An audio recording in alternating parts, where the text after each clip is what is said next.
Bienvenue sur le Twitch Dominica de la LFI NUPES Monde. Bienvenue à vous tous pour ceux qui s'y connectent. Nous sommes dimanche 4 décembre 2022. Nous commençons la troisième partie avec Cyril, qui est en direct bien sûr de la Thaïlande. Salut Cyril. Salut à toi Gauthier, bonjour à tous ceux qui sont en train de nous regarder en direct et puis à ceux qui nous regarderont plus tard en replay. Exactement, le replay est toujours disponible sur le site YouTube des Français de l'étranger. Du coup, nous commençons cette troisième partie sur le mix énergétique sur lequel on a beaucoup passé de temps en novembre et donc du coup en décembre on boucle la boucle. Troisième partie, comment ça se présente Cyril, cette troisième partie? Parce que je vois que tu as des chiffres, tu as plein de choses à nous raconter. Dis-nous tout un petit peu, donne-nous l'eau à la bouche. Ouais, mais en fait c'est simple, on a vu la première partie, c'était l'historique de l'énergie. On a vu la seconde partie où on a une dépendance mondiale au pétrole et au gaz. Et là, on va s'attarder plus particulièrement donc sur le mix électrique français. On a vu le mix énergétique, on a vu qu'il y avait plusieurs choses plusieurs sources en fait pour cette énergie. On avait le gaz, on avait le pétrole qui est surtout réservé pour le transport. Et là, on va voir l'électrique qui est pour nos usages et pour beaucoup du chauffage, mais aussi qui dans l'avenir, est prévu pour être beaucoup plus utilisé. Et donc, c'est pour ça qu'il faut comprendre comment le mix électrique fonctionne en France. Et donc, c'est ce que je vais me proposer de faire aujourd'hui. Effectivement, on va pouvoir commencer doucement à rentrer dans le vif du sujet. Effectivement, on a plutôt un imaginaire collectif sur le mix électrique, mais je pense que tu vas en parler à partir du nucléaire, étant donné que nous en avons 56 centrales, sauf erreur de ma part, et qu'à l'heure actuelle, elles tournent quasiment toutes au ralenti. Je crois qu'il n'y en a que 23 qui sont actives, mais Alors, voir au dernier je changement, peux faire une actualité. update. Je t'en prie. Ouais, Vas-y, je peux fais un faire une mise update. à jour tout de Ouais. suite. Donc en fait, on a actuellement ces 18 centrales qui désormais sont à l'arrêt. 18 centrales qui sont à l'arrêt, ok, d'accord. Voilà, il y en a deux alors 18 réacteurs en fait. Il y en a deux qui ont redémarré hier soir. D'accord. Voilà, qui vont monter en charge. Normalement, d'ici mercredi à jeudi, on devrait arriver à une production de 40 gigawatts, enfin une puissance de 40 gigawatts. Okay. Et pour donner un aperçu aux personnes qui n'ont pas idée de ce que ça peut représenter, en France, au mois de janvier, quand il ferait vraiment froid, on peut monter à 55 gigawatts de puissance exigible, en fait, pour le chauffage principalement, et puis après les usages électriques. Donc voilà, on a un différentiel de 15 gigawatts sur la puissance installée, enfin en tout cas la puissance en fonctionnement. Et c'est pour ça qu'actuellement, donc dans les informations en France, on parle beaucoup de possibles coupures d'électricité, de délestage, c'est comme ça qu'ils appellent ça, parce qu'en fait, par rapport aux températures qu'on attend normalement, on n'a pas la puissance installée suffisante actuellement. Voilà.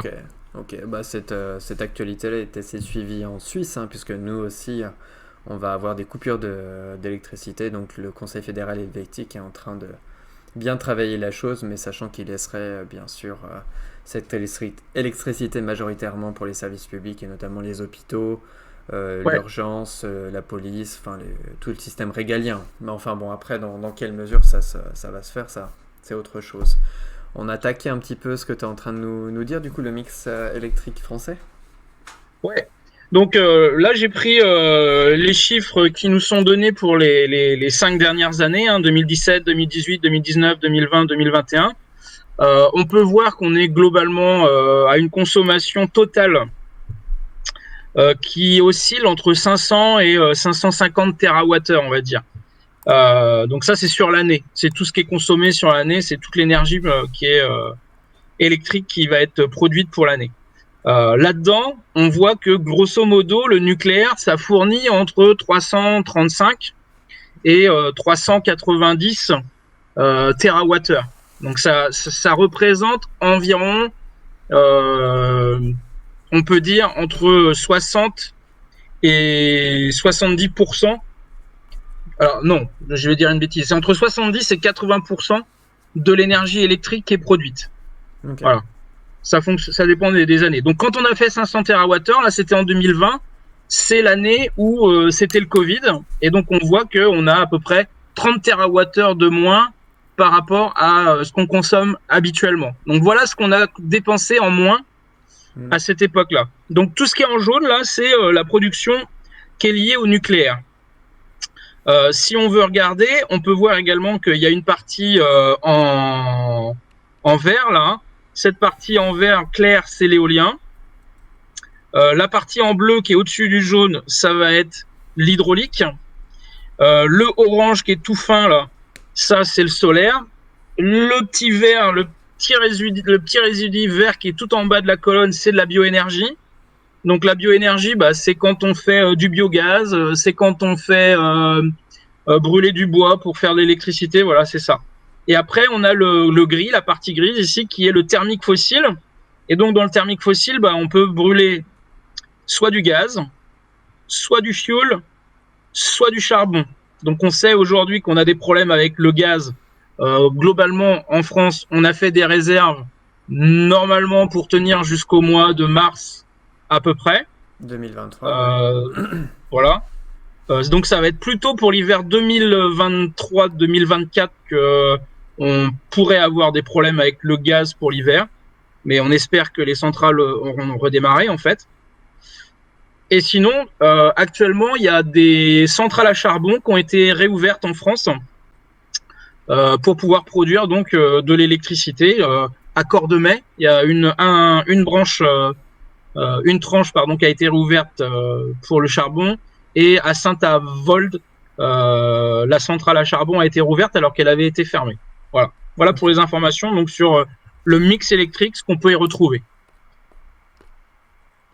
Ok, d'accord. Et donc, du coup, par rapport au charbon, à l'heure actuelle, c'est celles qui sont toutes dans le nord de la France ou Alors globalement? Saint-Avold est dans le nord de la France Ouais.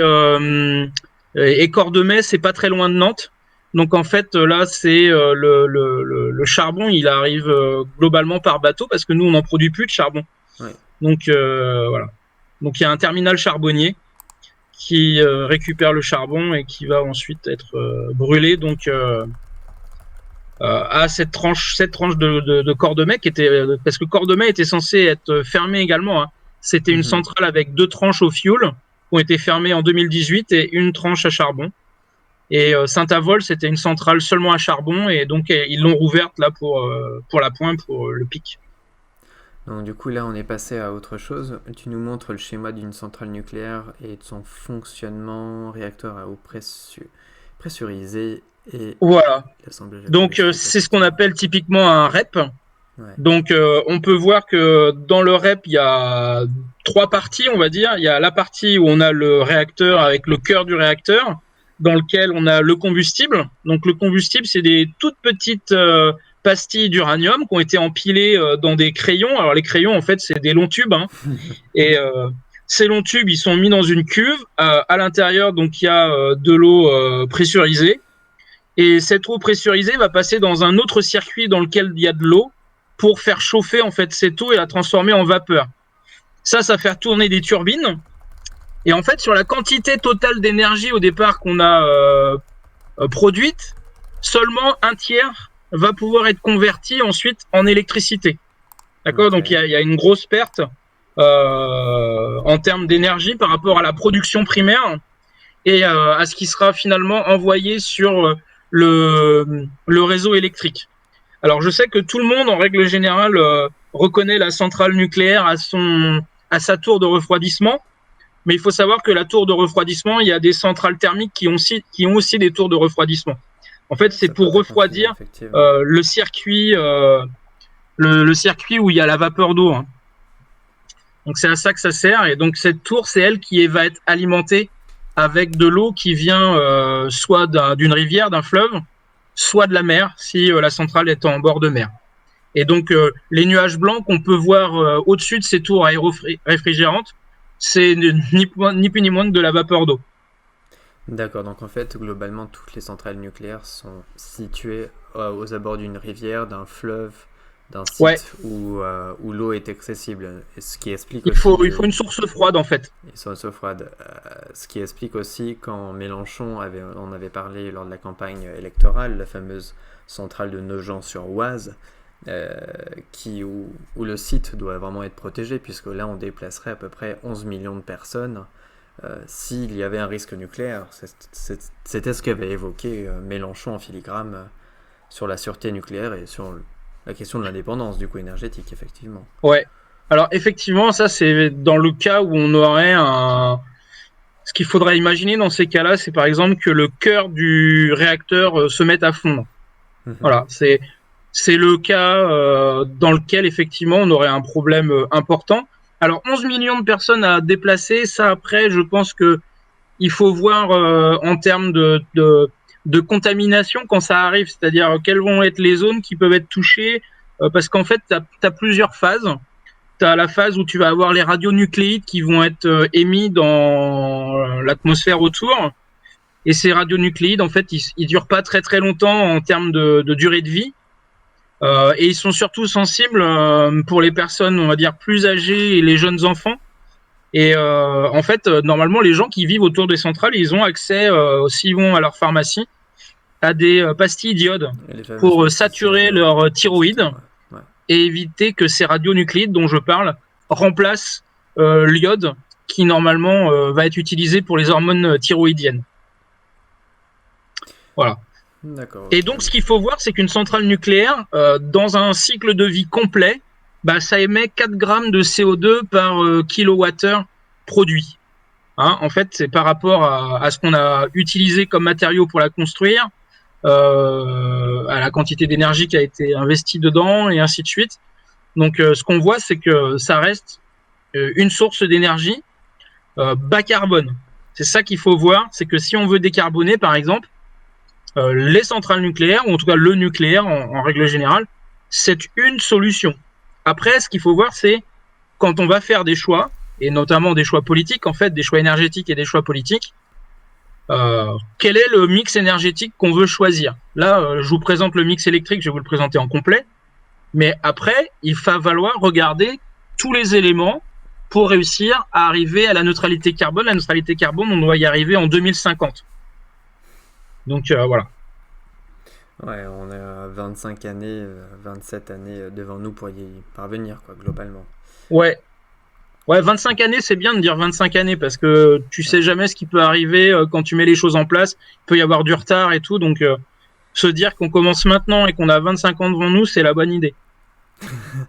Surtout que on a une deadline avec l'urgence climatique qui n'est que dans un an, donc du coup le temps de la construction, de l'ingénierie effectivement, et la réalisation et les retards de chantier effectivement pose de vraies questions. Ça pose des questions. Ouais, tu peux continuer, je t'en prie. Donc le principe c'est simple, hein, c'est la maîtrise de l'atome. Hein. Quand on parle du nucléaire, en fait, on balance des neutrons sur le noyau d'un atome qu'on dit fissile. Fissile, ça veut dire en fait qu'il peut se casser. Hein, ça, c'est ni plus ni moins que ça. C'est de l'uranium 235. Alors, dans la nature, il y a plusieurs formes d'uranium. Il y a surtout de l'uranium 238. Ça représente plus de 99% de l'uranium qu'on trouve sur Terre. Et c'est pour ça que, en fait, quand on veut produire du combustible, on dit qu'il y a besoin d'une phase d'enrichissement. En fait, l'enrichissement, c'est augmenter la quantité d'uranium 235 qu'il y a dans le combustible qu'on va utiliser. Donc, une fois qu'on balance des neutrons sur ce combustible, il va être cassé en deux. Et en fait, on va produire des produits de fission. Et ces produits de fission, je l'ai dit tout à l'heure, ça peut très bien être de l'iode radioactif. Mais là, dans l'exemple, par exemple, on vous présente du barium 141 ou du krypton 92. Donc, en fait, on va produire de nouveaux éléments. Et puis, on va produire de l'énergie. Et c'est cette énergie qui va chauffer l'eau. Et c'est cette eau qui va ensuite, dans l'eau de circuit, va permettre de produire de la vapeur qui va faire tourner la turbine et générer de l'électricité. Alors, pour faire fonctionner ces 56 réacteurs nucléaires répartis sur 18 centrales, EDF a besoin de 8000 à 10 000 tonnes d'uranium naturel en moyenne chaque année. Donc ça pose des questions d'approvisionnement. Généralement, en France, on pense toujours au Niger. On a, je ne sais pas pourquoi exactement, peut-être parce que c'est là où on a eu les premières mines vraiment qu'on a exploitées à fond. on a l'impression qu'on s'approvisionne toujours au Niger. Alors qu'en fait, quand on regarde la production d'uranium dans le monde, on voit que le pays qui est le plus producteur, c'est le Kazakhstan. Ouais. Voilà, qui appartenait avant à l'URSS, hein, bien évidemment. Le Canada, l'Australie. Ensuite, on va trouver le Niger et la Russie, qui reste encore un producteur, mais marginal d'uranium, et également donc la Namibie. Donc ça donne une idée, voilà. Ce que tu es en train de dire par rapport au Niger, ce sont les anciennes relations peut-être commerciales qu'entretenaient les gouvernements Chirac, Ouais. Dur, enfin tout ce qu'on avait avant qui restait dans l'imaginaire collectif et qu'aujourd'hui. Je pense que oui, les gens pensent toujours encore un peu à la Ouais. France-Afrique, À la France-Afrique, qui c'est ça. Ouais. voilà, qui s'est quand même beaucoup délité. Hein. Je ne dis pas qu'il y a encore qu'il y a plus de personnes pour faire du business en Afrique, mais il y en a quand même beaucoup moins. Voilà, il y a beaucoup moins de réseaux qu'à l'époque. Les services de renseignement se sont aussi beaucoup retirés. Une entreprise comme Elf, devenue Total, par exemple, a nourri beaucoup de relations à l'époque parce qu'il y avait des personnes des services de renseignement chez Elf à l'époque où c'était une entreprise nationale, et c'est normal en fait, hein, on a toujours besoin de renseignements. Donc il y a des choses qui ont changé. On peut pas continuer à dire qu'il se passe exactement les mêmes relations. Notamment les contrats au Niger, la Chine s'est beaucoup introduit dans les négociations. Donc voilà, l'idée que ce serait la France qui pillerait encore les ressources, c'est beaucoup moins vrai aujourd'hui. Aujourd'hui, il y a des rapports de force véritablement sur les contrats. Hein. Je te laisse continuer du coup avec ce Kazakhstan assez émergent et ce Canada qui partage effectivement ses énergies. Uranium du donc en fait, ce qu'il faut savoir, c'est que la France, elle a eu de l'uranium sur son sol et elle en a extrait de 1954 jusqu'à 2003. Et elle a extrait un total d'environ 75 965 tonnes. Donc ça donne une idée des chiffres, hein, des valeurs. Voilà aujourd'hui donc le marché. On voit que depuis 2003, en fait, il évolue. On n'a pas seulement un seul fournisseur pour l'uranium. On a vraiment une diversité. Et si je regarde par exemple en 2020, ben, je vois que le premier pays fournisseur, c'est le Kazakhstan. Le deuxième, c'est l'Australie. Le troisième, le Niger. Et enfin, l'Ouzbékistan en ce qui nous concerne. Et voilà. Et donc, ça représente des volumes qui sont quand même assez importants. Hein. 27 000 tonnes pour le Kazakhstan, 25 000 pour l'Australie, 24 000 pour le Niger, 22 000 pour l'Ouzbékistan. Donc globalement, le partage de l'approvisionnement, il est globalement fait à peu près équitablement, j'ai envie de dire, hein, pour éviter d'être vraiment dépendant d'un seul et même pays. Et puis, on peut ajouter quand même que l'uranium, c'est quelque chose qui est très, très, très concentré en énergie, et c'est la raison pour laquelle c'est si important d'un point de vue stratégique. C'est qu'une tonne d'uranium, ça vaut 10 000 tonnes équivalent pétrole, et que ça vaut 420 000 milliards de joules. Donc en termes d'énergie que ça produit, c'est véritablement considérable. Ça, c'est vraiment très important à comprendre. Donc du coup, ce que tu es en train de mettre le doigt dessus, c'est qu'on a une méconnaissance du pouvoir de l'uranium. Et ce qui sous-entend peut-être la grande force du pouvoir du nucléaire. Bon, rapport production et énergie, tu comprends pourquoi ton gouvernement français, en fait, il soutient massivement la création de l'EPR, il soutient massivement la continuité des centrales électriques. Il y a 3 voire 4 raisons à ça. De l'uranium. Il y a 3 voire 4 raisons à ça. La première, c'est effectivement en termes de quantité d'énergie que tu peux produire en énergie électrique, c'est considérable. Voilà, ça c'est la première chose, c'est considérable. 2, il y a encore des ressources pour une grande période de temps. Et en France, on n'a toujours pas bouclé le cycle de l'uranium. Ça veut dire qu'on le recycle pas encore pour le réutiliser. Ça, c'est dans les projets de génération 4. Alors, Super Phoenix et Astrid, c'était des réacteurs, expérimentaux qui étaient prévus pour faire ça, pour savoir comment boucler le cycle de l'uranium, produire des déchets qui pourront être réutilisés dans une autre génération de réacteurs. Donc ça, c'est la deuxième raison pour laquelle c'est vraiment très intéressant le nucléaire. La troisième raison, c'est que ça produit de l'électricité à très bas coût. Effectivement. Et autant pour les électro-intensifs, les entreprises, que pour le citoyen. Il faut savoir qu'actuellement, par exemple, si on regarde avec l'Allemagne, le prix du kilowattheure en Allemagne, c'est le double de celui en France. Et ce prix en France, il est bas parce qu'on a beaucoup de nucléaire. Donc il faut que les citoyens le sachent. Si on décide, si on prend la décision de faire moins de nucléaire, ça voudra dire que de toute façon, il faudra augmenter le prix de l'électricité. Et plus on va rajouter de renouvelables, ça je voudrais le rajouter aussi, plus ça va augmenter le prix de l'électricité aussi, parce qu'en fait, même si la technologie, elle, le prix diminue, il faut les réseaux. Parce qu'il faut rajouter un tas de câblage, il faut du cuivre, et sur le cuivre, on va avoir un problème parce que tout le monde se bat pour avoir du cuivre pour ces réseaux à cause des ENR, et tout le monde se bat pour avoir du cuivre pour les voitures électriques à venir. Parce qu'en fait, il y a beaucoup plus de câblage dans les voitures électriques que dans les voitures à moteur thermique. Exactement. Donc du coup, ce qui veut dire qu'une ville de taille standard de 10 000 habitants ne peut pas se doter en fait de structures, de structures, comment dire, de développement durable, de structures à thermique en fait au final, puisqu'il doit investir dans des bâtiments, il faut avoir les ingénieurs, il faut avoir ci, il faut avoir ça, c'est un peu le chat qui se mord la queue au final. Ouais, ça pose c'est vrai que ça pose des problèmes d'échelle en fait. Ouais. Alors, mais par exemple, je vais l'aborder tout à l'heure quand on va parler des éoliennes, mais il y a des possibilités quand même. Hein. Il faut pas croire qu'on peut pas, que tous les problèmes d'échelle peuvent pas se résoudre. Il y en a qui peuvent se résoudre. Alors le deuxième système en France qui est vraiment très développé, c'est l'hydroélectrique. On a quasiment, pour le moment, j'ai envie de dire, utilisé l'ensemble du potentiel hydroélectrique en France. Il reste quelques endroits où on pourrait effectivement inonder quelques vallées et des choses comme ça, mais ce serait surtout pour faire des steppes, des systèmes de pompage-turbinage, pour faire remonter de l'eau en haut et s'en servir comme système en fait pour réguler les pointes. Donc l'hydroélectricité, bon, le principe il est simple, je pense que tout le monde se souvient en physique E égale mgh, la masse multipliée par la gravité multipliée par la hauteur. Donc ça c'est de l'énergie gravitaire ou l'énergie potentielle. À l'époque on l'appelait énergie potentielle. Et quand on va ouvrir les vannes pour laisser partir l'eau, cette énergie potentielle va progressivement se transformer en énergie cinétique, donc de la vitesse.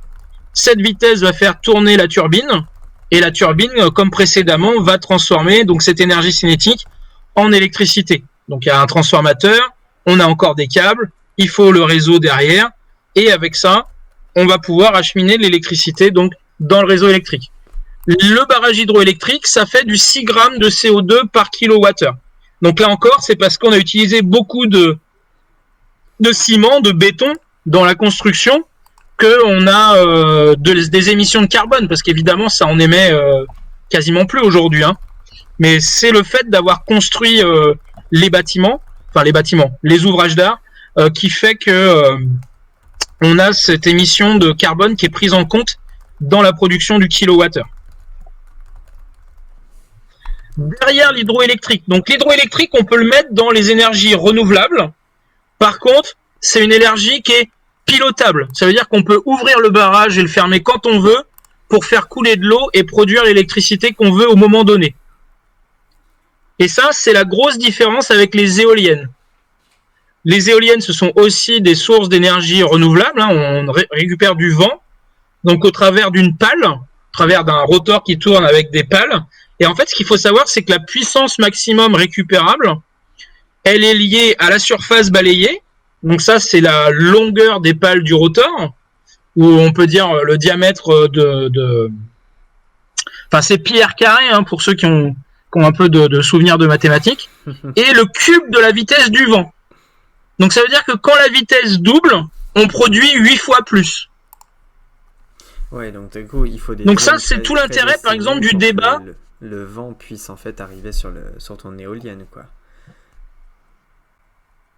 Bon, pas pouvoir mettre des éoliennes partout. Il faut viser des endroits. Ils ont le problème en Allemagne actuellement, c'est-à-dire qu'ils se sont rendus compte qu'ils ont à peu près 30 à 40% des éoliennes seulement qui fournissent véritablement l'électricité dont ils ont besoin.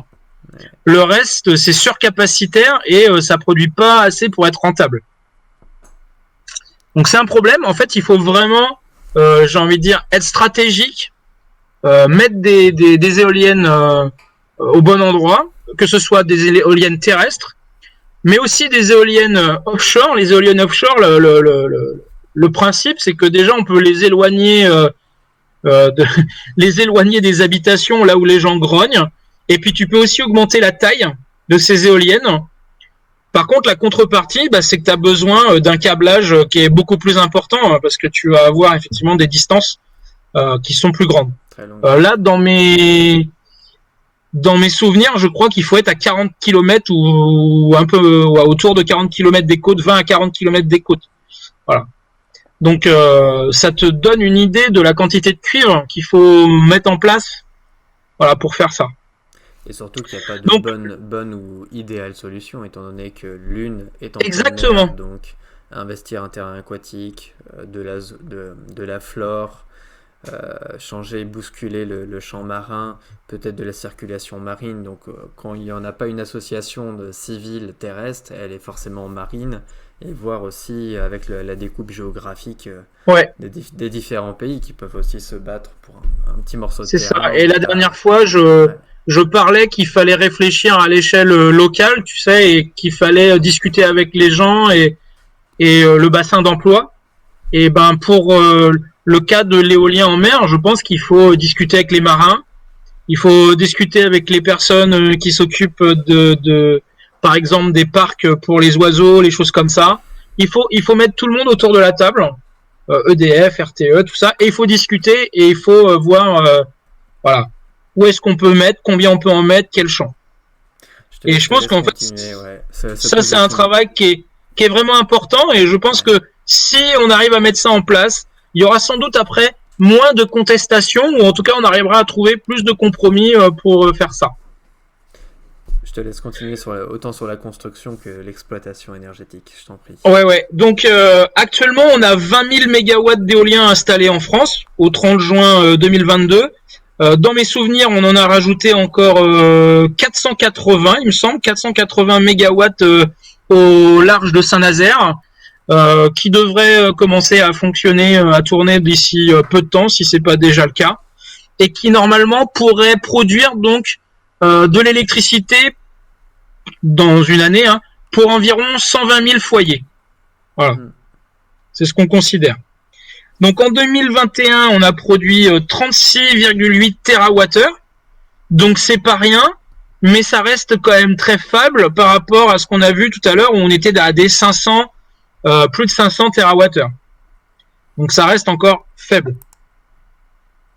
Sur le renouvelable, toujours intermittent. J'ai oublié de préciser que le problème de l'éolien, évidemment, c'est que parfois le vent souffle pas et donc on produit pas. Et c'est exactement la même chose pour le solaire, c'est-à-dire qu'il y a des moments où on ne produit pas, notamment la nuit. Et donc globalement, on peut dire que pendant 12 heures dans la journée, on ne produit pas un seul gigawattheure d'électricité. Et en fait, ça pose un problème, parce que ça veut dire qu'il y a des jours où on va produire plus que ce que le réseau électrique nécessite. C'est ça, voilà, c'est ma question en fait. Et ça pose un problème parce que il faut des systèmes pour accumuler cette électricité. Donc là, on peut imaginer deux choses, soit des batteries, mais on n'y arrive pas encore, on n'a pas de batterie véritablement qui fonctionne. L'Allemagne, ça fait 10 ans qu'ils sont sur le coup et il n'y a rien de concluant. Ou alors on peut utiliser cette électricité pour hydrolyser par exemple de l'hydrogène, s'il y a des gens qui pensent ça, puis de l'hydrogène revenir à de l'électricité. Le problème, c'est que le rendement, c'est de 23%, donc c'est minable. C'est minable, ça veut dire que tu perds beaucoup d'électricité, beaucoup d'énergie au passage. Et donc ça pose un problème, parce que plus tu augmentes la dimension de ton parc solaire, plus tu vas te retrouver avec ce problème, c'est-à-dire que quand tu as une surcapacité, qu'est-ce que je fais de cette électricité? Donc par exemple, c'était tout à l'heure, je parlais des steppes pour l'hydroélectrique. Voilà une solution, utiliser cette électricité en surplus pour faire remonter de l'eau en haut du barrage. C'est une possibilité. Et puis évidemment, tu as l'inverse, c'est-à-dire que quand tu n'as rien sur le réseau, il faut que tu aies quelque chose derrière pour compenser. Et si on retire du nucléaire, ça veut dire qu'à la place, il faut du pilotable. Et problème, le pilotable qui nous reste, c'est le charbon, le gaz et le pétrole. Voilà, les centrales thermiques qui permettent d'ajuster précisément la quantité d'énergie que tu as besoin au moment donné. Okay. Donc c'est ça le problème en fait qu'on a entre les intermittents et les pilotables. Donc ça c'est un gros problème. Donc le solaire, pour faire simple, il utilise le rayonnement qui est dans le domaine visible, c'est-à-dire du bleu jusqu'au rouge. Et le rendement d'un panneau solaire photovoltaïque, c'est du 20%. Donc ça donne une idée de ce qu'on récupère. On dit que normalement, quand on est en été à midi, que le ciel est totalement découvert, il y a 1000 watts par mètre carré qui arrivent. Et donc on récupère 20% de ces 1000 watts par mètre carré.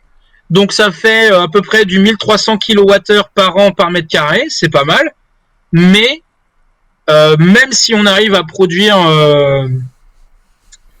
ça c'est l'énergie lumineuse, parce que donc il y a 20% de rendement, ça veut dire 260 kWh par an par mètre carré qu'on arrive à produire. Donc ça veut dire que c'est dans les meilleures conditions possibles.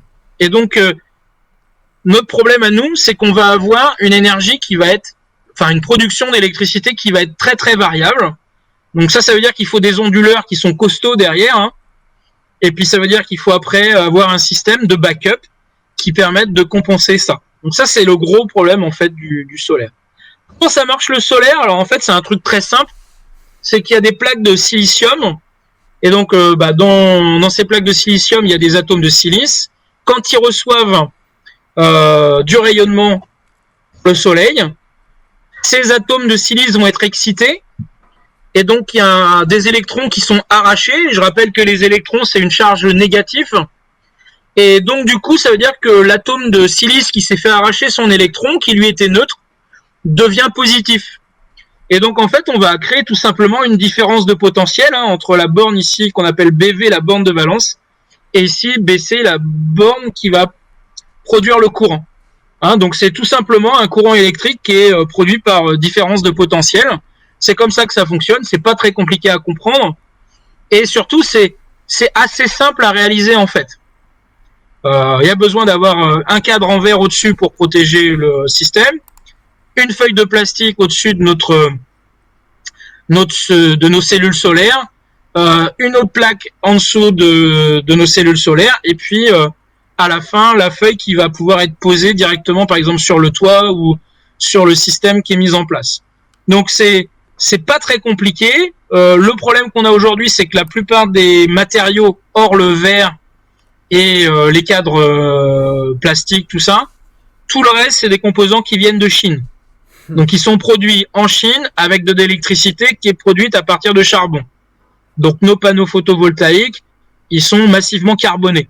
Et ce qu'il faudrait, c'est refaire une filière plutôt en Europe avec de l'électricité décarbonée. Alors pas en Allemagne, parce qu'en Allemagne, pour le moment, ils brûlent de la lignite et ils brûlaient du gaz. Alors moins maintenant, depuis que la Russie les approvisionne plus. Mais en fait, par exemple, la France serait vraiment l'endroit pour avoir une filière photovoltaïque. Ouais, vraiment. Ce que tu es en train de nous dire là, à l'heure actuelle, c'est qu'on vit sur une grosse chimère sur le panneau photovoltaïque, quoi.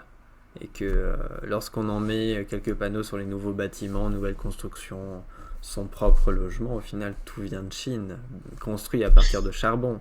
Donc là... Alors pour les composants vraiment les plus importants, ouais, ils viennent de Chine.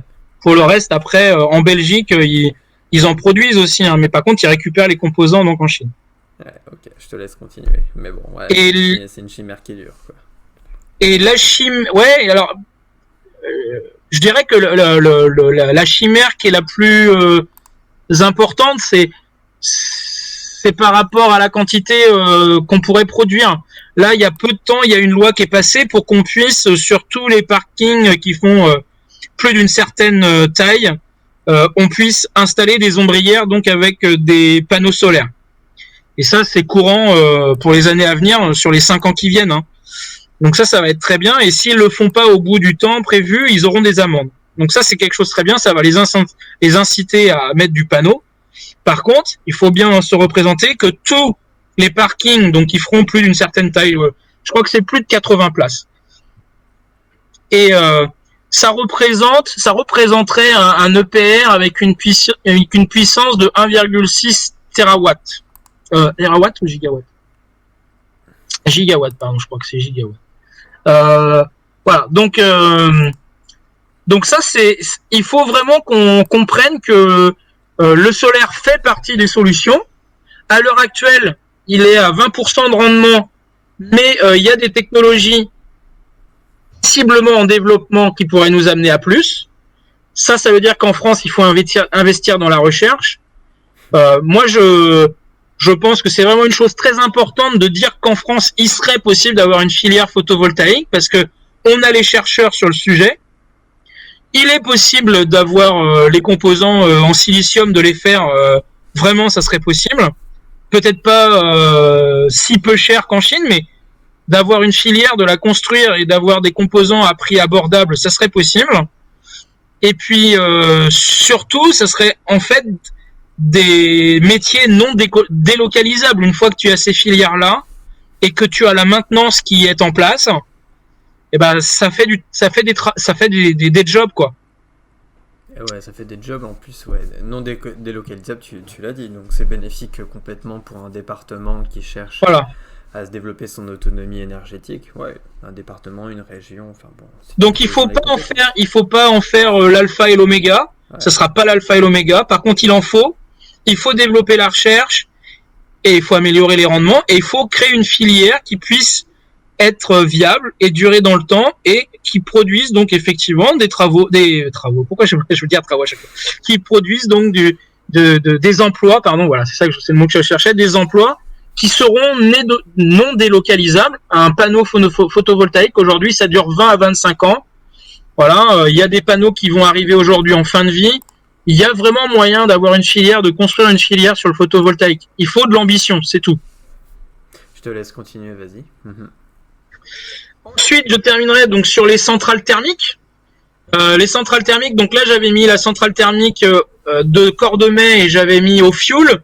Mais en fait, donc les deux tranches au fioul ont été fermées en 2018 et actuellement c'est la tranche au charbon qui fonctionne. Alors, on peut voir qu'au fioul, ça produisait 730 grammes de CO2 par kilowattheure. Donc on est déjà bien au-dessus des 4 grammes pour le nucléaire, des 6 grammes pour l'hydroélectrique, de la quinzaine de grammes pour l'éolien ou c'est combien pour le photovoltaïque? C'est du 30 grammes de CO2 actuellement pour le photovoltaïque.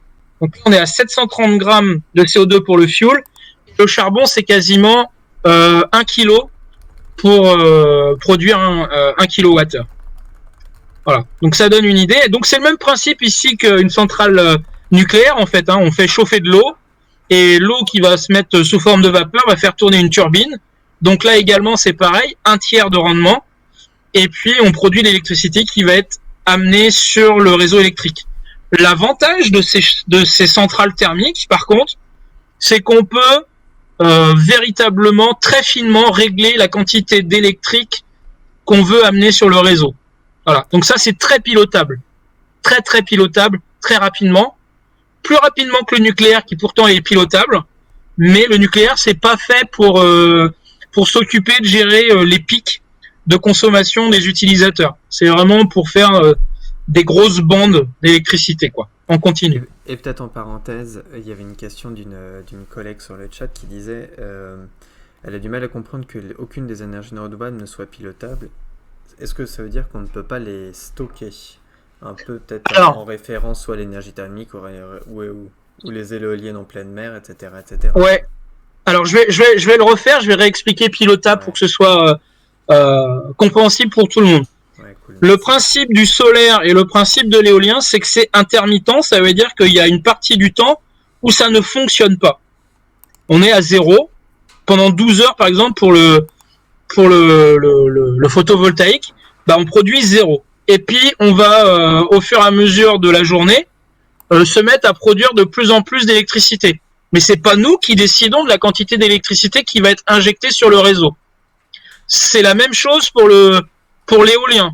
C'est-à-dire que il y a des moments où l'éolienne ne tourne pas, où le rotor ne tourne pas, produit pas d'électricité.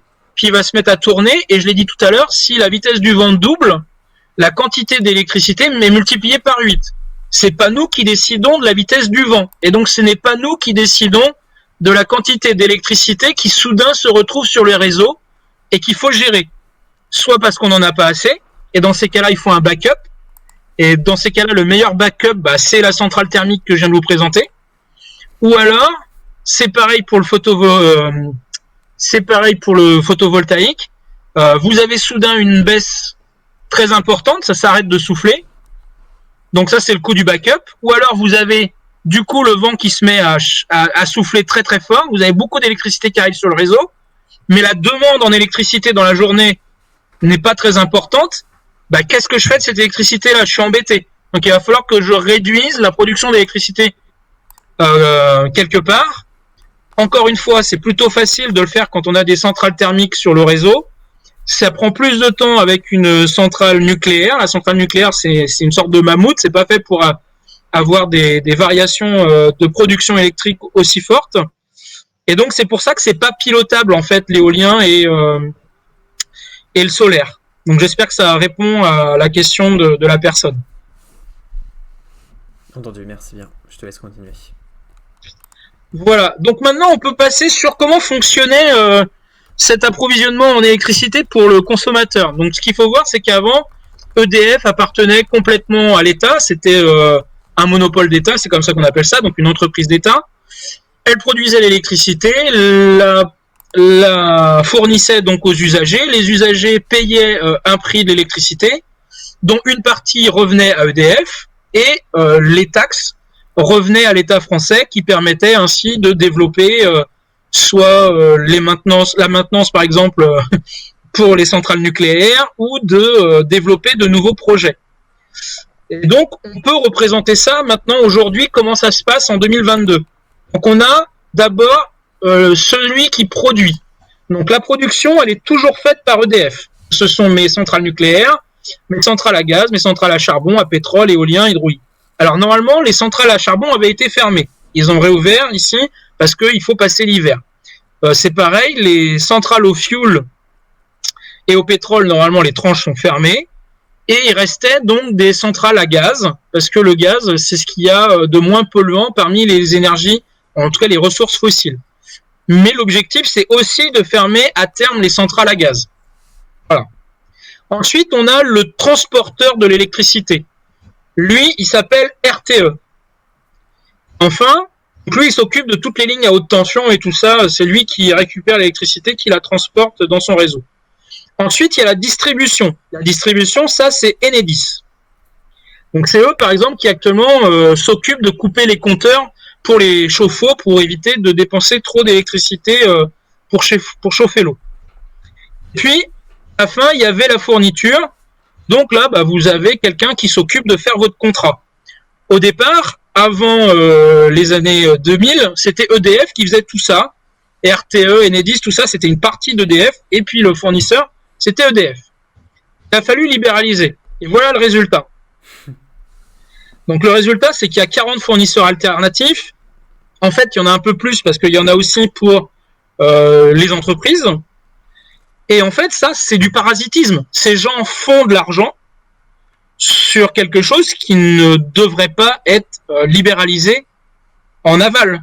Ça n'a aucun sens, en fait, d'avoir des fournisseurs qui n'ont jamais produit un électron. L'électricité qui arrive chez vous, c'est EDF, quasiment, qui a tout produit. Total Energy a quelques centrales, alors pas nucléaires, mais à quelques zones de production. Dans mes souvenirs, Engie a aussi quelques sources de production, et c'est tout. Donc ça veut dire que les autres fournisseurs, en fait, ils achètent cette électricité. Pour l'acheter, en fait, il y a plusieurs moyens de faire ça. Mais la première chose qu'il faut faire, c'est d'abord faire des prévisions, c'est-à-dire savoir la quantité d'électricité qu'on va acheter pour pouvoir nous la vendre après. Donc il faut connaître la consommation. Donc ici, par exemple, j'ai regardé le 2 novembre, et on a en blanc ici, la courbe blanche, c'est les prévisions à J-1, donc un jour avant. Donc là, on voit qu'on était bien en dessous de ce qui a été consommé, et on a les prévisions le jour J. Et donc en fait, on a déjà acheté de l'électricité avant. Et puis si on a besoin d'avoir plus d'électricité, eh ben on va devoir acheter sur le marché qu'on appelle le marché spot. Donc on a un marché de gros avant et on a un marché spot pour quand on doit vraiment ajuster la quantité d'électricité qu'on va devoir amener au consommateur. Donc là, j'ai pris une autre journée pour montrer que parfois c'est l'inverse. Ici, la prévision à J-1 avait prévu plus que ce qui a été consommé. Donc la prévision le jour J, c'est qu'il faut revendre une partie de l'électricité que j'avais achetée si j'avais prévu plus. Ouais, et donc du coup, en fait, ce à quoi on se retrouve, c'est une sorte de trading. C'est ça qu'il faut comprendre, c'est qu'aujourd'hui, le métier de vendeur d'électricité, c'est pas un métier de bien commun comme on le faisait avant d'intérêt général. Ce qui s'est passé, c'est qu'avec la libéralisation, on est rendu à du trading. Et ça va pas du tout. Et c'est une des raisons pour lesquelles on a eu ce problème quand l'approvisionnement en gaz a cessé. Soudain, le prix du gaz est monté, je crois, jusqu'à 1 000 euros. Alors, je sais plus, je crois que c'est du kilowattheure pour l'électrique. Parce qu'évidemment, ce gaz-là, après, il est utilisé dans les centrales à gaz pour faire de l'électricité. Donc ça, c'est un vrai problème. Ensuite, il y a des règles qui ont été définies justement pour qu'il y ait de la concurrence qui puisse se mettre en place. Donc, ce mécanisme s'appelle l'AREN. Ça a commencé en septembre 2010 avec une loi qu'on appelle la loi NOM. Le 11 juillet 2011, l'AREN a été mise en place. Et en 2025, il va y avoir un arrêt du dispositif. Ce dispositif consiste à quoi? Il consiste à vendre 100 TWh par an de production d'électricité nucléaire. Donc ça veut dire que toutes les entreprises qui sont les fournisseurs, ceux qui produisent rien là, qui sont des parasites, en fait, ils vont demander sur ces 100 TWh par an avoir une certaine quantité d'électricité. Et puis après, il y a des mécanismes qui vont permettre d'écréter si jamais ils ont demandé trop par rapport à ce que les autres vont avoir et ainsi de suite, de façon à ce que tout le monde puisse en avoir. Et le prix est régulé. Ça veut dire qu'ils peuvent l'acheter à 42 euros du mégawattheure. Sauf qu'à toi, ils peuvent te le revendre plus cher. Donc ça va dépendre des contrats que vous avez passés avec votre fournisseur. Aujourd'hui, il y a un truc qui s'est passé, personne n'en parle, mais c'est quand même un scandale assez incroyable. C'est que ces gens qui sont des fournisseurs d'électricité ont été voir leurs clients et leur ont dit ce qui serait bien, c'est que vous résiliez vos contrats et que vous retourniez chez EDF. Alors une certaine partie des gens se sont dit ah cool, EDF va récupérer des clients, ça va faire plus d'argent et tout. Pas du tout, parce que EDF lui doit vendre son électricité et donc se retrouve avec un sous-approvisionnement en électricité et donc devant l'afflux de clients qu'il est censé ne pas pouvoir refuser. Ça veut dire qu'il est obligé de racheter de l'électricité. Et là, les fournisseurs, évidemment, s'amusent à lui revendre à un prix faramineux.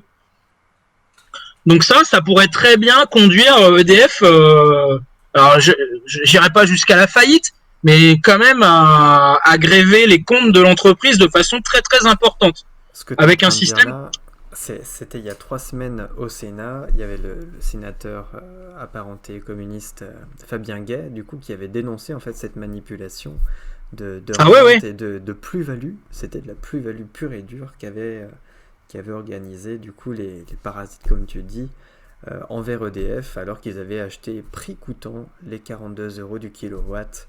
Bah oui, c'est un coût à des millions et des millions de bénéfices du coup, ce qu'ils avaient fait. C'est vraiment de la spéculation, et en plus ces gens sont sans foi ni loi, parce que le fait de dire à leurs clients bah attendez, là nous on peut plus assurer au prix de l'énergie, retourner chez EDF, sachant que EDF normalement ne peut pas refuser de clients, bah c'est dégueulasse. Voilà. Moi j'ai pas d'autres mots. La loi du marché, comment ils ont joué et abusé du coup de EDF et de la vente à bas coût. Ouais, donc sur là-dessus, moi j'ai un principe simple, c'est que un monopole d'État, ça existe pour une raison. C'est que véritablement, l'énergie, c'est stratégique. Il y a un grand producteur qui va produire l'électricité pour tout le monde dans le pays. Il n'y a pas moyen de faire d'influencer. Parce qu'il faut se rendre compte quand même que l'énergie, quand on n'en a pas, ça met des millions de gens en danger. Donc du coup, ça amène une petite question que j'ai reçue en aparté. Quel est ton avis sur les coopératives comme Enercop? Ils produisent bien l'électricité? Non. Ils ne font qu'en acheter si. Est-ce que ce parasite en produit de l'énergie? Question. Alors, je ne pense pas qu'ils en produisent. Je connais pas Enercop exactement. Par contre, il est possible que dans ses statuts, parce que s'il s'appelle Enercop, c'est peut-être que c'est une coopérative. Donc, il a peut-être dans ses statuts d'entreprise de ne pas faire de profit ou de limiter la quantité de profit qu'il peut faire sur l'électricité qu'il vend. Voilà, ça c'est peut-être une possibilité dans ses statuts. Comme je connais pas l'entreprise, je vais pas m'amuser à aller plus loin sur le sujet. Par contre, sur la production d'électricité, ce qui est possible, c'est d'avoir par exemple je pense aux agriculteurs. Il y en a qui se mettent à produire du biogaz. Donc ça peut être des micro-sources de production d'énergie, d'électricité. C'est quelque chose qui est possible, ou de production de gaz. Oui, Enercop est un fournisseur français d'électricité d'origine renouvelable. Son objectif principal est le développement des énergies renouvelables en France. Et c'est une forme juridique SA, Union des sociétés coopératives à conseil d'administration, qui est basée dans le Pays de la Loire, du coup. Ouais. Après, ce qui est possible, c'est par exemple... Par contre, il est tout à fait possible que eux puissent avoir si c'est le développement du renouvelable, qu'ils puissent avoir un champ, par exemple, photovoltaïque. Peut-être. Voilà. Donc, s'ils ont ça, bah oui, dans ces cas-là, ça veut dire qu'ils produisent de l'électricité, mais je suis pas sûr, par contre, qu'ils ne vendent que la quantité qu'ils produisent. Ouais. Ils en achètent certainement. Aussi. Ouais, je te laisse continuer. Voilà. Donc, l'AREN+, c'est un système qui a été rajouté au système de l'AREN, qui est pour ajouter en fait une livraison exceptionnelle de 20 TWh supplémentaires par EDF sur 2022. Dans ces cas-là, le prix a été augmenté, 46,2 € du mégawattheure. Bon, là non plus, on comprend pas trop pourquoi 42 € ou 46 €. Ça n'a pas de sens en fait. On sait pas d'où viennent ces prix. Scientifiquement et économiquement, ces prix ont pas de sens. Donc là-dessus, je peux pas.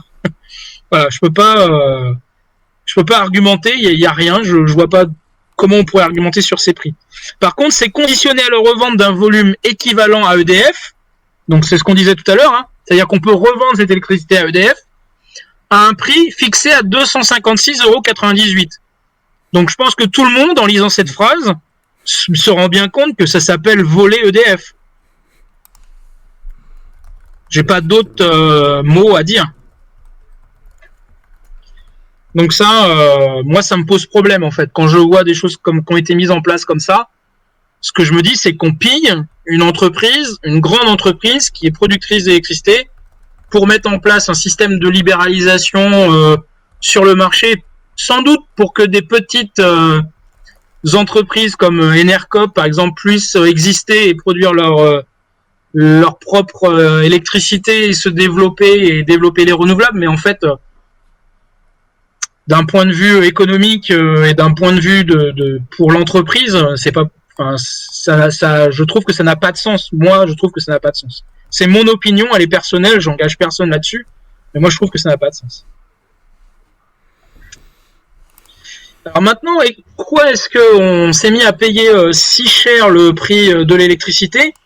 Tout simplement parce qu'en fait, ce qu'il faut comprendre, c'est que c'est un système, donc c'est sur le marché spot, à J-1, quand on achète vraiment pour ajuster sa production à la consommation de ses usagers, de ses consommateurs. C'est ce qu'on appelle le merit order. C'est-à-dire qu'on va prendre les moyens de production qui sont les moins chers d'abord, et on finira par ceux qui sont les plus chers. Donc ce qu'on va mettre d'abord sur le terrain, ça va être récupérer de l'électricité, de l'éolien, du solaire, de l'hydraulique quand ils en produisent. Alors l'hydraulique, en ce moment, on fait attention à pas trop l'utiliser tout de suite, parce que comme il a pas trop plu, les barrages sont pas à 100%. Donc ça, c'est un problème. Ensuite, on appelle le nucléaire, qui est un peu plus cher. Et il se trouve que on produisait pas assez d'électricité, notamment parce qu'on a beaucoup de réacteurs qui sont à l'arrêt. Et donc, on s'est retrouvé à devoir acheter du gaz pour faire démarrer donc les centrales à gaz.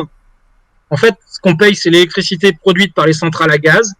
Et ça coûte très cher. Et en fait, le mécanisme fait que toute l'électricité qui va être produite, même si elle a été produite, avec de l'éolien, du solaire, de l'hydraulique, du nucléaire avant, tout va être reporté au prix de la centrale à gaz, de la dernière centrale qui a été appelée. Donc, soudain, on comprend que ça fait augmenter considérablement le prix de l'électricité. Donc, c'est ce mécanisme-là que la France a tenté là de changer pour l'Europe. Visiblement, l'Allemagne n'est pas d'accord parce que ça l'arrange pas. Bon, c'est un mécanisme, c'est pareil, c'est un mécanisme qui fonctionne pas bien du tout en fait quand on se retrouve dans la situation où on est actuellement et qu'il faut modifier. Faut pas le garder, c'est pas possible de garder un tel mécanisme. Ce mécanisme-là, il doit être révisé, il doit être modifié. Donc en France, il y a 3 filières qui représentent 80% de la marginalité qui fixe le prix. C'est l'hydraulique. Donc c'est avec ça qu'on ajuste véritablement. Les frontières, donc ça veut dire exportation, importation d'électricité, ça. Et par exemple, quand on importe de l'électricité qui vient d'Allemagne, c'est de l'électricité qui a été produite avec de la lignite, puisque les Allemands ont décidé d'arrêter leur réacteur nucléaire.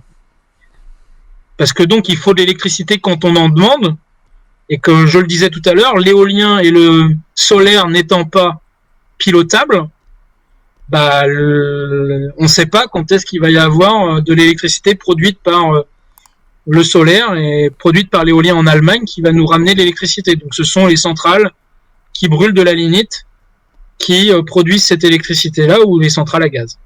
J'en profite d'avoir la fin de ton intervention avec cette question suivante.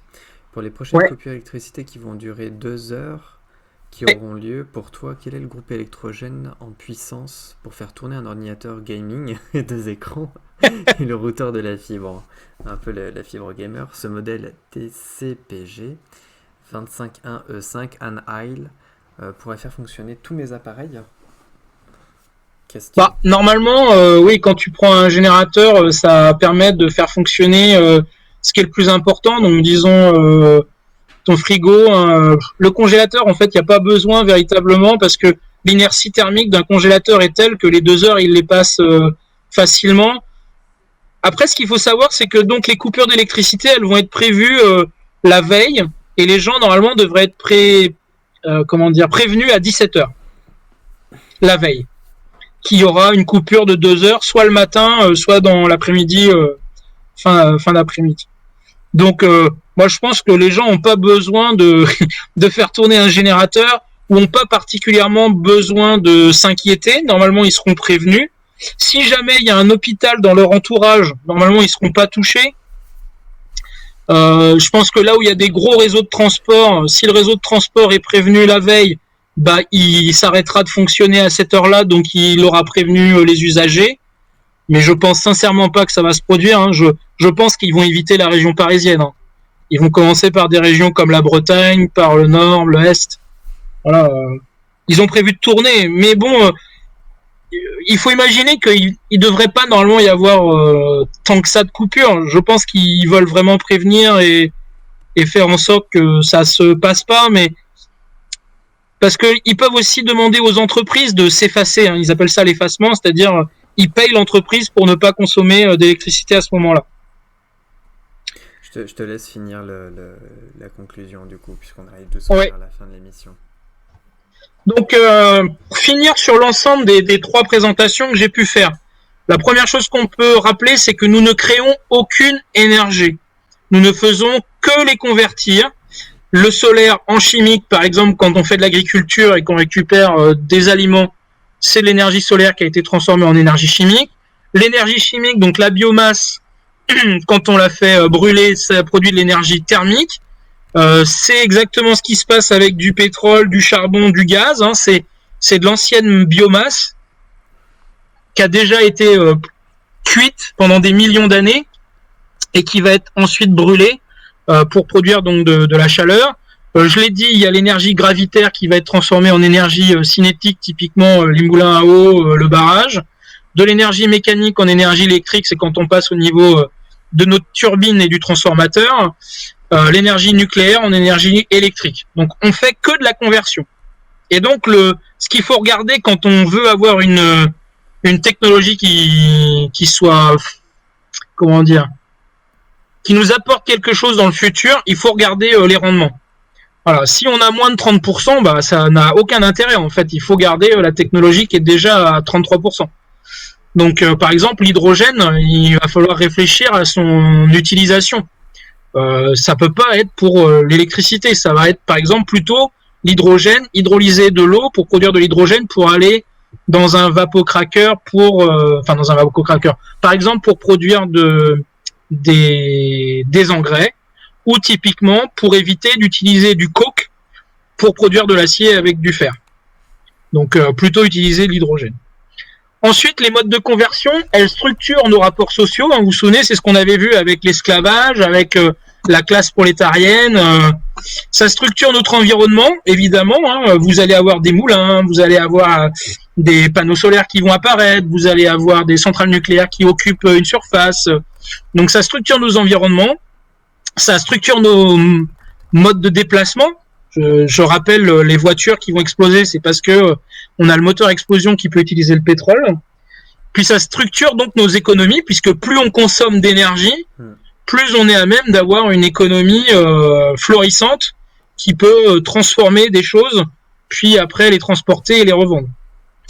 Donc l'accès aux ressources énergétiques, c'est stratégique pour l'ensemble des États de la planète. Elles ont été et elles font et elles feront régulièrement l'objet de conflits d'usage, d'accords commerciaux déséquilibrés, de manœuvres politiques ou de guerres pour se les approprier. Ça, il faut avoir ça en tête. Il faut pas être naïf.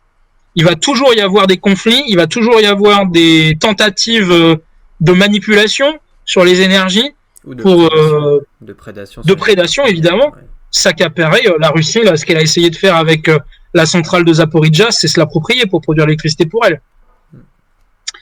Le mix énergétique actuel, il est le fruit d'une histoire, voilà, dans laquelle il n'y a pas eu de transition énergétique. On a tout empilé, nous n'avons fait qu'accumuler, et ça, c'est ce qui nous a permis d'accroître le confort de nos vies actuelles pour nous, pour les uns, de la richesse et du pouvoir pour d'autres, ceux qui en ont profité, qui les ont vendus, qui les ont exploités. Donc d'abord aux dépens des écosystèmes, parce qu'à chaque fois, évidemment, ce sont les environnements qui vont être transformés, qui sont impactés, des populations sur place qui, au fur et à mesure du temps, se sont rebellées. J'ai envie de dire, à un moment donné aussi, ont été beaucoup plus vindicatifs dans leur rapport avec les pays qui, au début, étaient venus exploiter leurs ressources. Et désormais, qui se fait aux dépens du climat de notre planète. Donc, on peut voir que cette histoire de l'énergie, voilà, c'est une énergie qui structure l'histoire du monde. C'est une énergie qui structure l'histoire de notre environnement. Et donc, il faut le prendre en compte dans la façon dont on veut aller de l'avant et transformer notre société. Voilà. Donc ça, il va falloir qu'on y réfléchisse, parce qu'en fait, l'énergie, ça impacte tout. Donc, cependant, l'extraction des ressources, leur transport, les technologies d'exploitation, les infrastructures de transport, ainsi que les rapports de force entre les différents groupes sociaux, elles dépendent de décisions humaines et politiques. Donc, si elles dépendent de décisions humaines et politiques, qui font et défont des choix, ça veut dire que ça sera aussi des décisions humaines et politiques qui vont défaire ces choix qui ont été faits précédemment. Ce sont des lois qui peuvent permettre de faire des transformations qui vont dans une meilleure direction.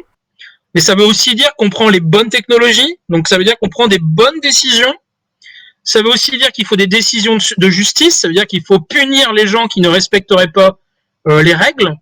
Ça, je pense que c'est vraiment quelque chose aujourd'hui qu'il va falloir intégrer. Je pense qu'il y a des règles sociales qu'il va falloir mettre en place.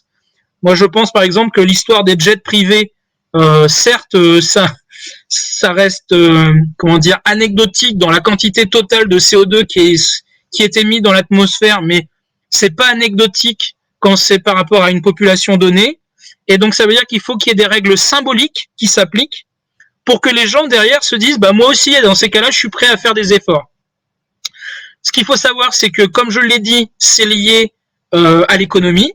Ça veut donc dire que quoi qu'il arrive, si on décide à un moment donné de réduire la quantité d'énergie qu'on aura d'abord en primaire, mais également en finale, ça veut dire qu'il y aura forcément une diminution de l'économie, de la quantité de richesse qu'on va créer. Et donc ça met tout de suite sur la table l'idée que si on fait ces efforts-là, il faut que ce soit des efforts plus équitables. Parce que sinon, c'est encore les plus pauvres, les plus précaires énergétiquement ou les plus précaires dans l'accès à ces ressources qui vont encore être impactés les premiers. Et ça peut mener plus tard à des guerres civiles, clairement. D'abord à des conflits entre États et à des guerres civiles. Est-ce que ça vient un peu buter contre l'idéologie de la décroissance, du coup, étant donné que là, de toute façon, nous sommes sur un modèle de croissance perpétuelle et permanente, mais cette alternative, du coup, de réduire les coûts de l'énergie, enfin, je ne sais pas si on peut dire réduire les coûts ou réduire la production de cette énergie, puisque réduire la production, bien sûr. Extraire l'uranium, pour ne citer que le nucléaire, parce que c'est ce qui fait un peu la souveraineté de la France à l'heure actuelle. Est-ce que le concept de décroissance est incompatible avec la production souveraine française, ou même sur le modèle de 25 ans? Je vais peut-être faire une réponse qui va un peu déprimer les gens. Ouais. Quoi qu'il arrive, on aura de la décroissance parce que d'abord, sur le pétrole conventionnel, on a passé le pic. Okay. Entre 2008 et 2010, on a passé le pic du pétrole conventionnel. Le pic du pétrole non conventionnel, donc les sables bitumineux et les gaz de schiste américains, on va le passer dans les années qui vont venir, 2030, 2035, ce sera par là. L'Arabie Saoudite, qui est l'un des plus gros producteurs du monde aujourd'hui, dit que en 2027, il sera à son maximum de production, 13,5 millions de barils par jour, et ensuite ça déclinera. Donc quoi qu'il arrive, de toute façon, avant 2035, on va être en diminution d'approvisionnement énergétique sur la ressource pétrolière. La ressource gazière, c'est pareil, le pic, ça sera entre 2030 et 2035. Donc quoi qu'il arrive, on va avoir moins de ressources pour produire de l'électricité du côté du gaz. Ensuite, j'ai dit durant cette intervention qu'on allait avoir des problèmes par rapport à l'approvisionnement en cuivre. On aura forcément des problèmes d'approvisionnement par rapport au lithium. Alors peut-être pas parce que il en manquera tout de suite, mais parce qu'il va y avoir une énorme concurrence pour le lithium, le nickel, le cobalt pour les batteries. Et donc il faut qu'on se prépare à rentrer dans une économie au minimum, j'ai envie de dire, de stabilité, au mieux de décroissance, parce que je pense que nous n'éviterons pas une certaine décroissance énergétique et sans doute économique. Là, je m'avance un peu, je prends sur moi de dire ça, que aux alentours de 2030-2035, quoi qu'il arrive, à un moment donné, ça va décroître. C'est un peu ce que j'étais en train d'évoquer avec ce modèle de décroissance. Là, j'ai une collègue qui partage l'article Transport aérien, 2 petits points. L'Union européenne valide l'interdiction en France des trajets courts. La Commission a accepté les mesures qui suppriment les vols intérieurs lorsqu'un trajet en train de moins de 2h30 est possible, en demandant qu'elle s'applique aussi aux vols de correspondance. Donc effectivement, c'est pas une mesure révolutionnaire, mais au moins ça c'est un début. C'est un début, ça invite les gens et les consommateurs, voilà. Les voyageurs. Et ce qu'il faut maintenant, c'est grappiller dessus, c'est-à-dire que la prochaine étape qu'il faut faire, c'est aller aux 4 heures. Ouais. Voilà, ça c'est la bataille qu'il faut mener. Il faut que les 4 heures, on y arrive. Il faut qu'on arrive à une régulation des jets privés. Je suis pas tout de suite maintenant pour une interdiction, mais parce que on sait bien que voilà, les gens qui font du business, à un moment donné, ils ont aussi besoin de se déplacer, de voir des gens. Donc il faut donner aux gens, j'ai envie de dire, le temps de changer leur façon de travailler. Il faut pas arriver comme si on allait brutalement tout changer dans leur mode de vie, parce que sinon ça c'est brusquer les gens. Et quand on brusque les gens, en fait, il y a du réactif en face. C'est sur eux-mêmes, effectivement. Ouais. Je vais te laisser, je vais masquer la conclusion et puis qu'on ait un dernier échange avant de fermer cette troisième partie qui était très très enrichissante. Effectivement, on arrive sur la question du modèle économique qui oriente complètement soit la souveraineté d'un pays ou qui met en danger le modèle, et de savoir qu'est-ce que vont pouvoir faire les gens, les consommateurs, et Ouais. vers quelle énergie du coup on va devoir se tourner en fonction du pays.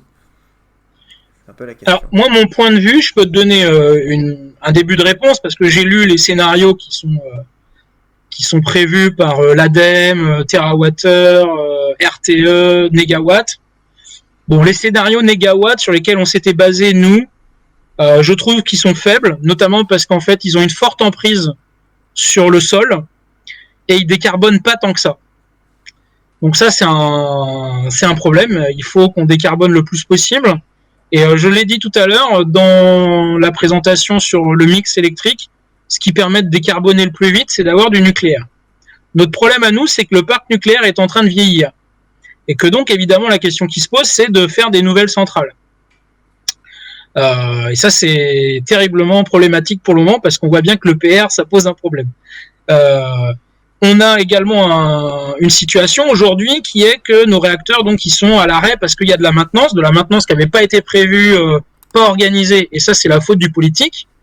Et on a des problèmes de contraintes de corrosion sous contrainte, qui là sont des problèmes techniques qui n'avaient pas été envisagés, notamment sur des réacteurs aussi jeunes comme on a pu le voir. Actuellement, il y a des soudeurs qui tous les jours travaillent en continu, des droitiers et des gauchers, parce qu'il faut ressouder des tuyaux qui vont dans tous les sens, qui viennent d'Amérique. Donc ça veut dire qu'on a perdu des gens sur la filière, de la compétence sur la filière, non seulement pour le PR, mais aussi pour la maintenance. Moi, je pense que d'un point de vue stratégique, si on veut être un pays souverain, on peut pas être comme ça. C'est pas possible. Soit on assume jusqu'au bout d'avoir des réacteurs nucléaires qu'on met en maintenance, et à un moment donné, on prend des décisions sur la réduction du parc nucléaire et ce qu'on fait après derrière, mais on laisse pas partir les choses à volo. Ça c'est une catastrophe, parce que ça finit toujours mal. Et là, ce qui finit mal aujourd'hui, c'est qu'on n'arrive pas à produire assez d'électricité qu'on n'arrivera peut-être pas à produire assez d'électricité pour la demande. Donc ça c'est la première chose. La deuxième chose, c'est qu'on va devoir regarder toutes les énergies qui sont à notre disposition et qu'il va falloir faire le tri sur ce qui est, j'ai envie de dire, efficace pour tel ou tel moyen de déplacement, par exemple, ou tel moyen de production, ou telle chose qu'on voudrait produire. Tout à l'heure, je disais, par exemple, l'hydrogène, pour l'acier décarboné, pour produire de l'engrais décarboné, oui. Si c'est pour conserver de l'électricité et pour la remettre après sur le réseau, à 23% de rendement, non. Voilà. Donc, voilà, il faut vraiment aller regarder chaque secteur, compter, voir où on veut. Et après, il y a effectivement un enjeu de société où là, à un moment donné, ce qui va se poser en face de nous, c'est il y a des gens qui vont vouloir continuer de produire plus. Il y a des gens qui veulent qu'on change pas trop leur mode de vie.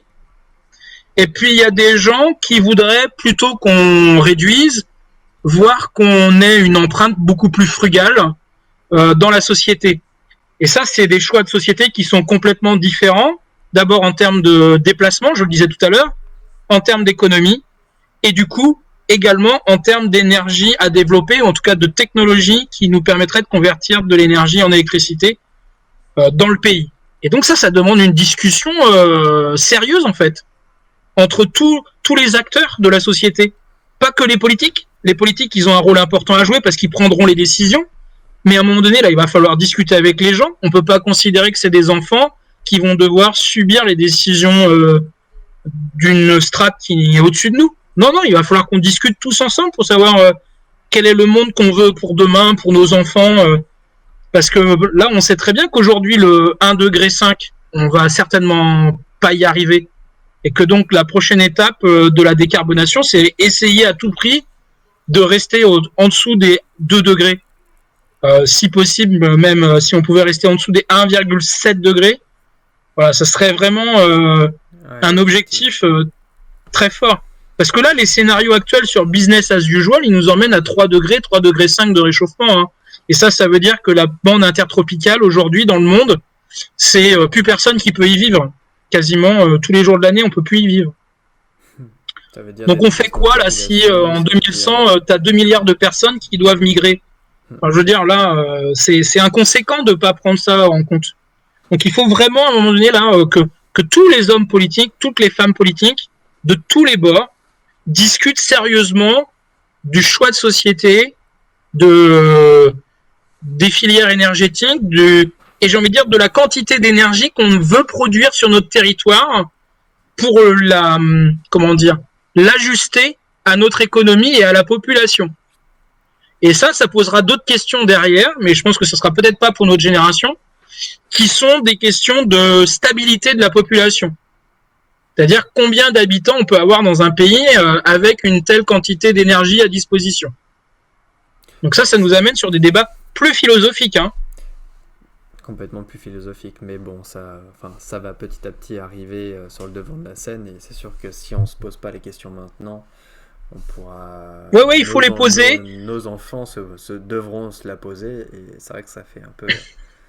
Puis nos enfants nous en voudront d'avoir toutes les informations qu'on a aujourd'hui, de savoir ce qu'on peut faire et ce qu'on ne devrait pas faire, et de n'avoir rien fait. Là, ça serait terrible, ce serait une accusation terrible, je trouve. Mais c'est un peu finalement les accusations que portaient les scientifiques dans les années 60 en disant que la production totale sur les énergies, sur le CO2, était complètement falsifiée et que les scientifiques de Total avaient totalement erroné les résultats de production de CO2, se cachant derrière des rapports. Alors ce qu'il faut savoir sur Total, Shell et Exxon, c'est que les scientifiques, en fait, ils ont très très bien évalué la quantité de CO2 qui serait relarguée dans l'atmosphère, et dès les années 80, en fait, ils savaient qu'on allait à peu près là arriver autour de 400 ppm aujourd'hui, et qu'au final, on arriverait vers du 3,5 à 4 degrés de réchauffement. Ils l'avaient dans le collimateur.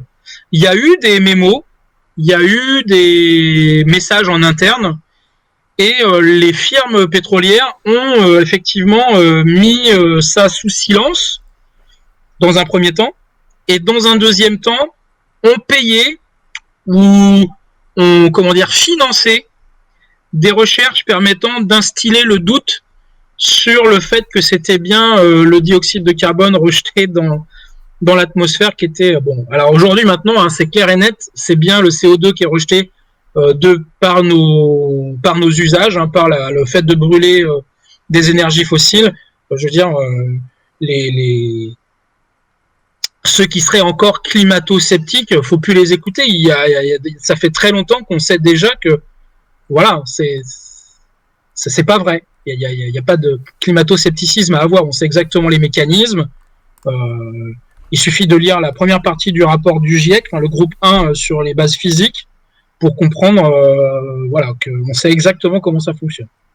Peut-être qu'on pourra avoir un débat peut-être un peu plus philosophique au courant du mois de janvier, lorsqu'on refera la grille du coup d'intervention LFI NUPES Monde. Là, on a fait déjà nos 3 parties.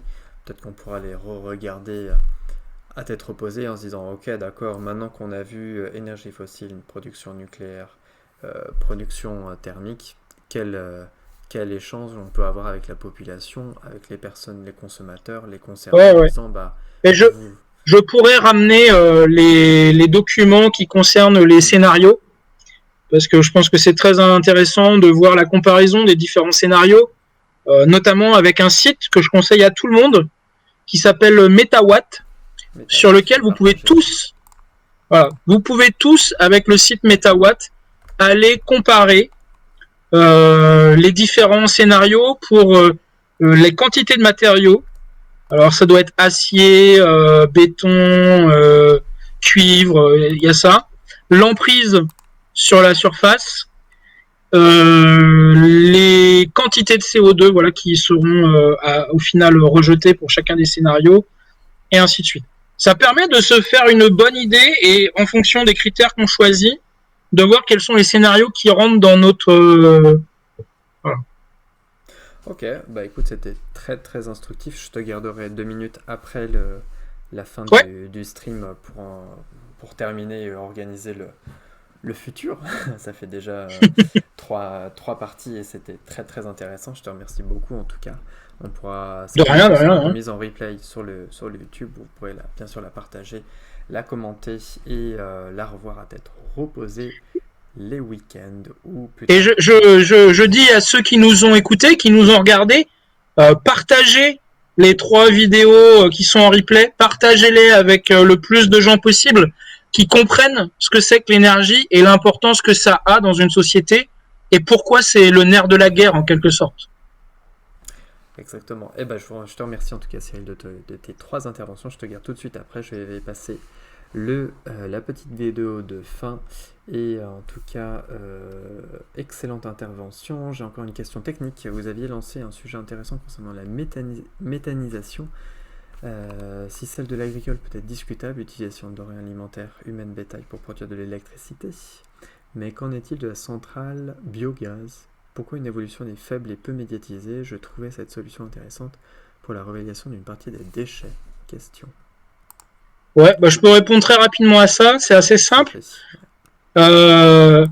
L'idée d'utiliser des surfaces agricoles pour produire des biocarburants, par exemple, à un moment donné, ça, il faut qu'on arrête parce que c'est mettre en compétition des surfaces pour produire de la nourriture, soit pour des animaux, soit pour des gens.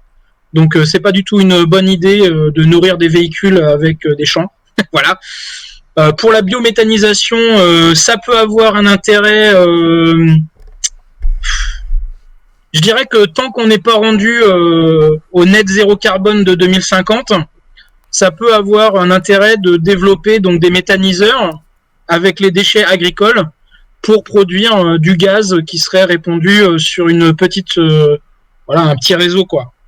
Maintenant, si on me demande est-ce que c'est possible, le problème c'est que si l'idée c'est après de se dire avec du biogaz, tiens pourquoi on ferait pas des engrais, on retombe dans le même schéma, c'est-à-dire qu'il faut relarguer du CO2 pour faire nos engrais et ainsi de suite.